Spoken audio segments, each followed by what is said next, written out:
Welcome back to Discovering Dataflex. And the last couple of weeks, we've been building this kind of plugin for or list view where we can add some different errors and we can calculate the number of errors in the list. And now we would like to actually create a function that could loop through some test queries and fill this out for us so we can see how many errors we have in our test. So we're going to make some kind of simple unit test feature and see if we can use that in a later episode. So let's see. In order to do this, we would like to add a button here that can trigger this feature. So we go up on top, pick the class palette, and we want to add a button here. And then we go here. We must move these. We're going to remove these later, but for now, we remove these. We double click here to get to the function in the code. So run test button.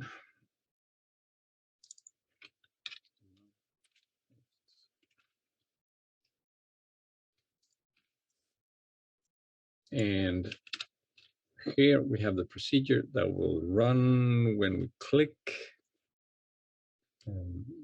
So here we would like to add our tests, but I assume it's going to be a long list of tests, and I don't really want to have it inside the button because it's going to be a little bit messy and unreadable. So I'm just going to add a procedure in the bottom of this. We don't want to return anything. So run tests. So then up here in our function, we're just going to do send run tests. And that's it. So when we click this, we get down here and we can do all our testing here. And there are mainly two types of things we want to do here. One is to add a group of tests and one to add the tests. So what I want to do here is I want to make a function call, and you do that by calling get add group, and we might want to call it test.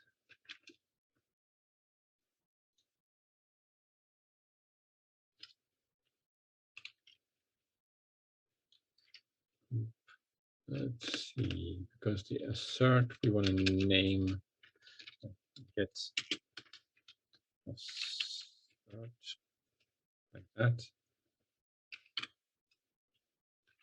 And then the group,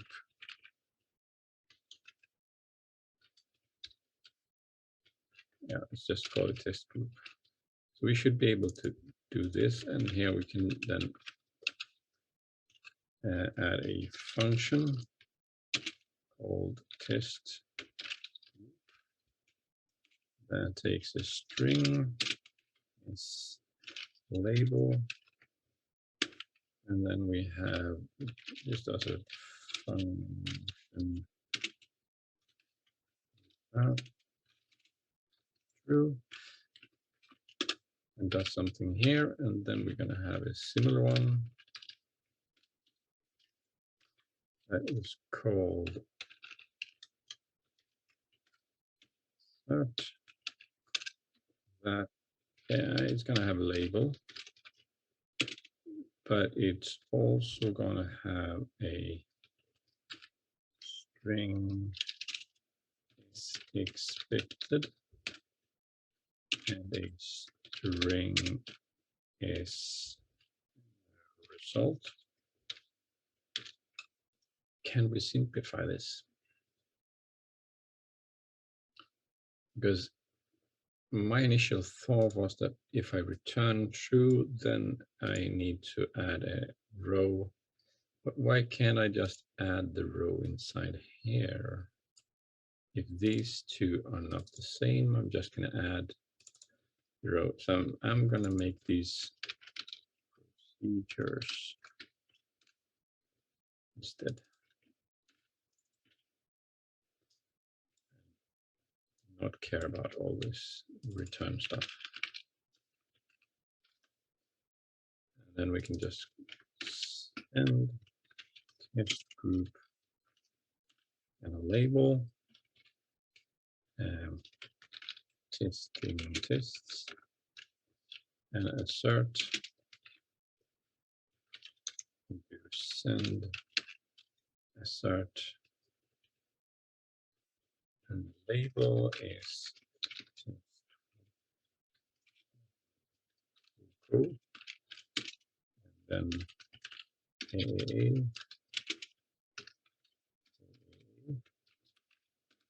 and then send assert test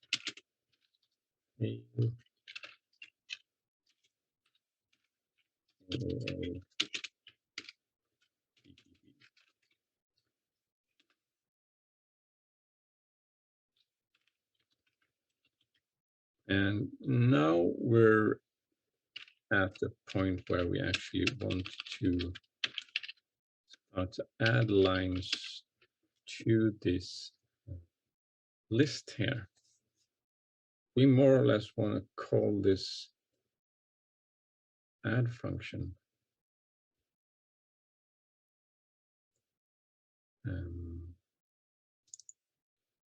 That we have here. And append row. That. So I want to make that a separate procedure.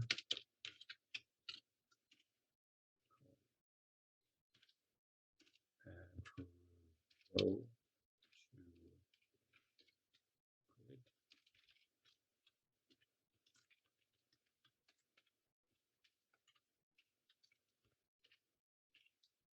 and here we're going to have an integer status. We want a string is label, string type, and we can continue on a new line by doing a semicolon. Then we want the expected and the results. And then we're going to do an if statement.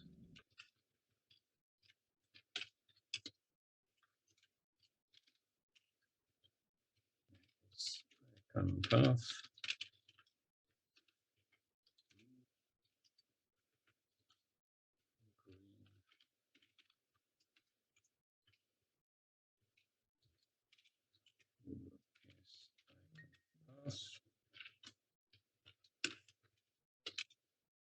If is I status equals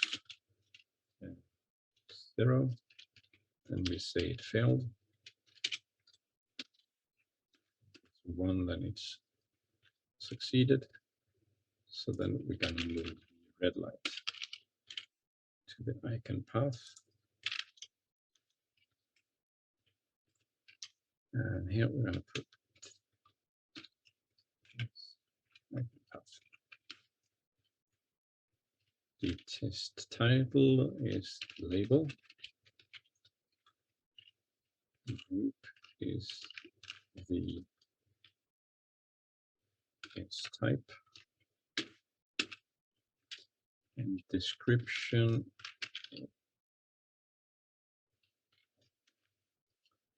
here we want expected.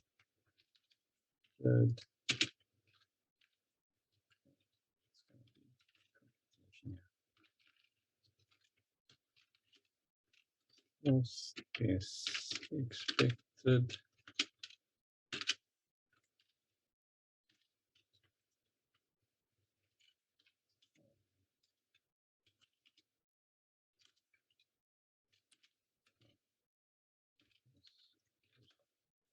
And then append row. So here we can do send append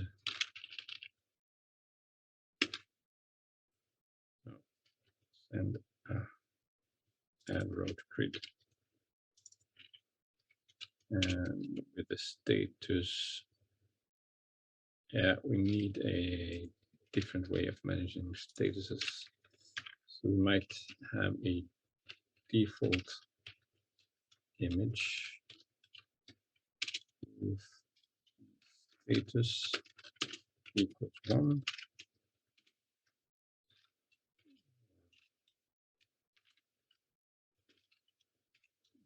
The green light.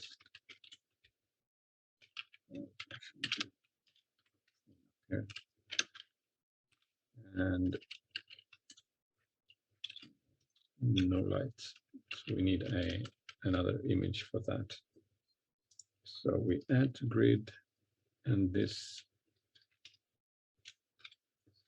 is a -1 because it's a group. We can of course have different images for groups like arrows and bullets or what have you.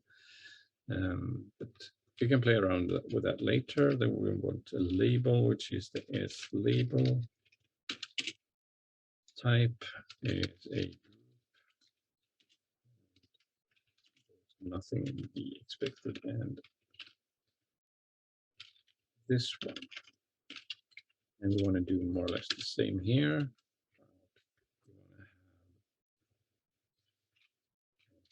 If is expected not equals to S result,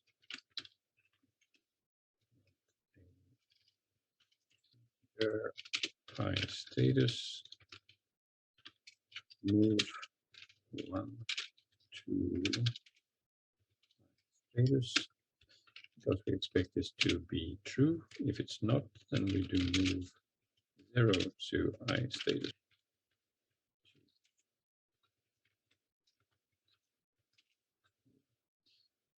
And here we want to send I status, and here we're going to have the expected and the result.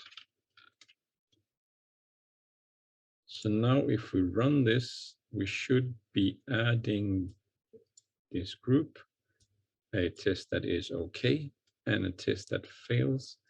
And then we're just going to finalize this by running this calculate procedure, which is send calculate errors. And hopefully it's going to tell us that we have 1 error. Run test. Oh yes, it looks beautiful. Test, testing, and test okay, and test failed. Now the only thing left to do is when we click on any of these rows, we would like to change the content here. If it's an error, we would like to show the error information. And if it's not, then we just want it to be blank. First of all, we only want to do this if the status is 0.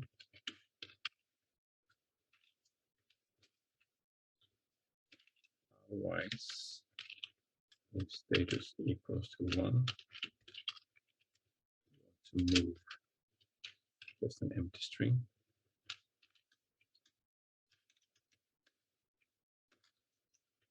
Value, and then we can go into the grid, and here is supposed to be a on row click, and here I know we have to activate it, so there should be some server on row click that we should set to true, and then we can go in to this grid here and set procedure on row click. When I click, I want to get the this information, the information column, string is information,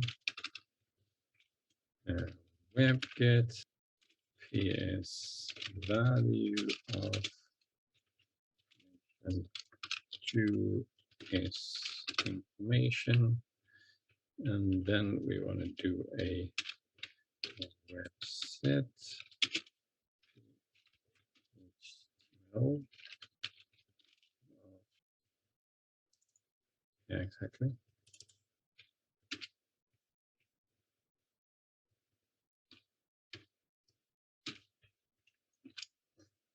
Information box.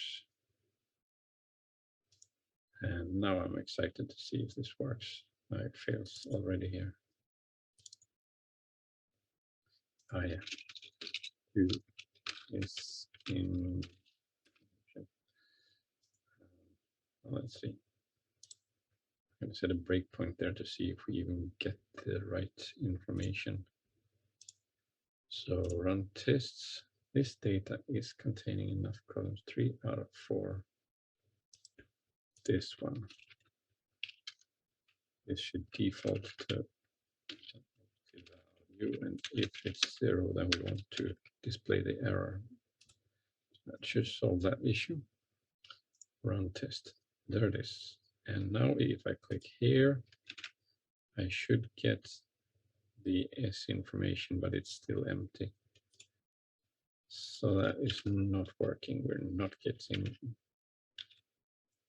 And that's probably because this one still is selected. I wonder if we could mitigate this by just changing this to a list instead, or a grid. Let's make this a list view and see what happens. Run tests, fail. It's not changing when I'm clicking here.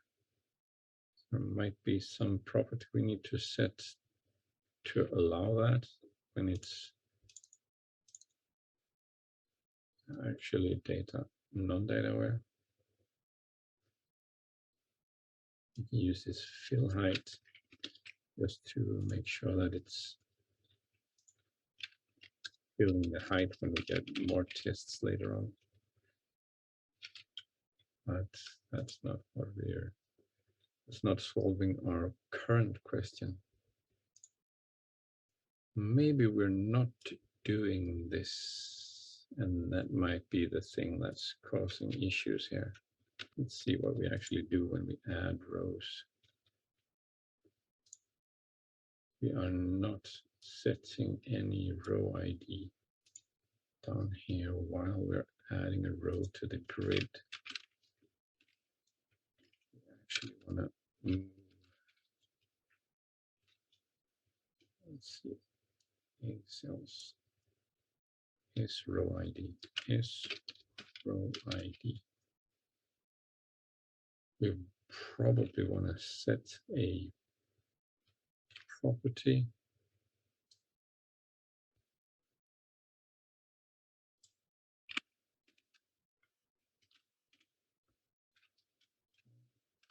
Property server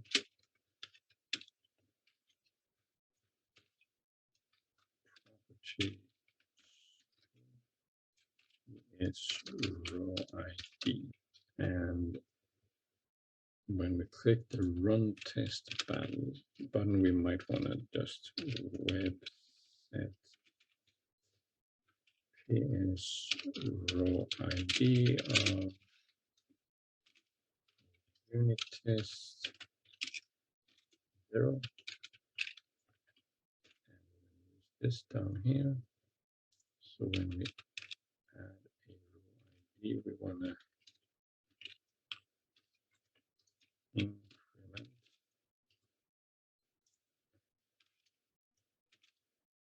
is row ID, and we want integer row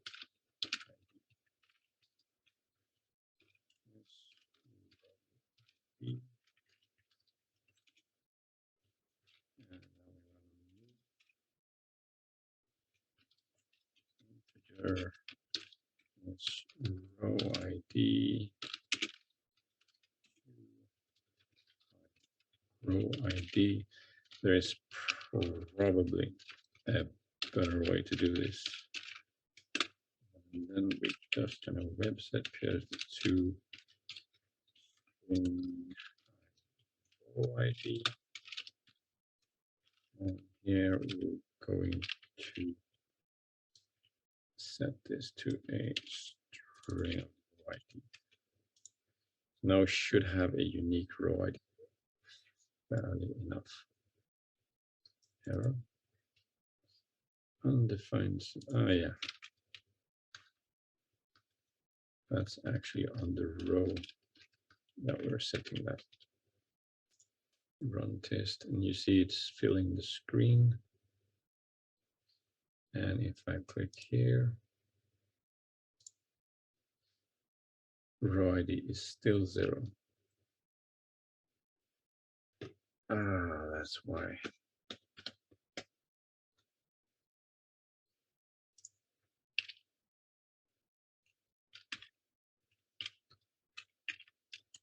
Let's remove this for now.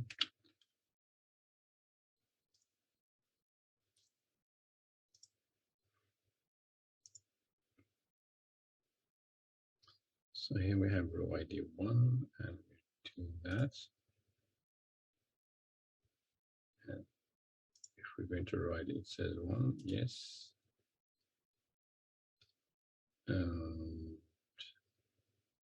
Now row ID is still 1 because we're not getting the property.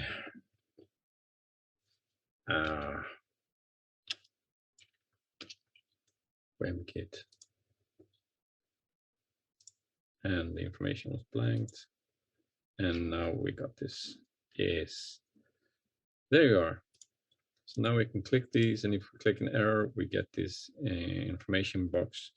Of course, we can do a lot of styling and making sure it looks more nice, but we have this information here. We have number of errors found, and we have these assert functions. So what we're going to do next week is we're going to start do some test-driven development, and I know exactly the function we're going to create. So see you next week. Bye for now.